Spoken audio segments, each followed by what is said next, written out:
Welcome to new TV Telugu. YS Jagan, Sharmila ఇద్దరు YS Rajasekhara Reddy వారసులే. అన్నకు అండగా నిలబడటం కోసం రాజకీయాల్లోకి వచ్చిన షర్మిల వైఎస్ఆర్సీపీ విజయాన్ని ఆకాంక్షిస్తూ రాష్ట్ర వ్యాప్తంగా పాదయాత్ర చేపట్టారు.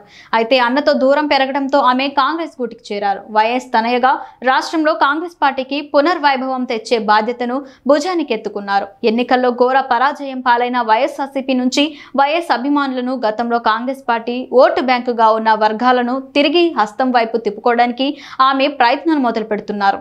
వైఎస్ రాజశేఖర్ రెడ్డి వారసుడిగా రాజకీయాల్లోకి వచ్చిన జగన్ తండ్రి పేరు కలిసొచ్చేలా వైఎస్ఆర్ కాంగ్రెస్ పార్టీని ఏర్పాటు చేశారు. తొలి ఎన్నికల్లో అధికారానికి చేరువగా వెళ్లిన ఆయన మళ్లీ ఎన్నికల్లో ఘన విజయం సాధించారు. ఏపీ చరిత్రలో ఏ పార్టీకి సాధ్యం కాని రీతిలో 151 స్థానాల్లో గెలిచి అధికారాన్ని చేపట్టారు. కానీ 5 ఏళ్లు తిరిగేసరికి రాష్ట్ర చరిత్రలో ఏ పార్టీ కూడా ఓడిపోని రీతిలో 11 సీట్లకే పరిమితమయ్యారు. జగన్ బలపడిన సమయంలోనే ఏపీలో కాంగ్రెస్ పార్టీ మెల్లగా అంతరించిపోయింది. కాంగ్రెస్ పార్టీ రాష్ట్రాన్ని విభజించిన తీరు నచ్చని ప్రజలు మెల్లగా వైఎస్ఆర్సీపీ వైపు మొగ్గారు. ఇప్పటికీ జగన్ పార్టీకి ఉన్న ఓటు బ్యాంక్ కాంగ్రెస్ పార్టీది. 151 మంది ఎమ్మెల్యేలు, 22 మంది ఎంపీలతో నిన్న మొన్నటిదాకా బలంగా కనిపించిన జగన్ పార్టీ ఇప్పుడు బలహీనపడింది.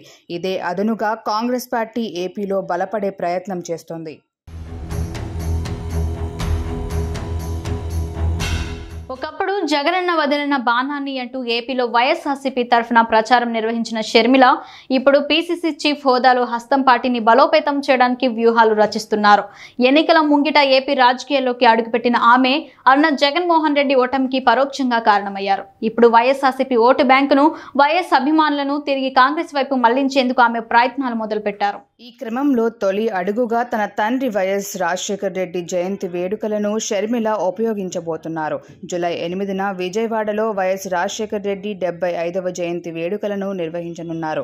ఈ వేడుకలకు హాజరు కావాలని కాంగ్రెస్ పార్టీ కీలక నేత, Karnataka deputy CM DK Shivaram కుమార్ను షర్మిల కోరారు. బుధవారం ఉదయం బెంగళూరులోని డీకే నివాసానికి వెళ్లిన షర్మిల ఆయన్ను ఆహ్వానించారు. అంతకుముందు తెలంగాణ సీఎం రేవంత్ రెడ్డిని కలిసి షర్మిల వైఎస్ జయంతి వేడుకలకు హాజరు కావాలని కోరారు.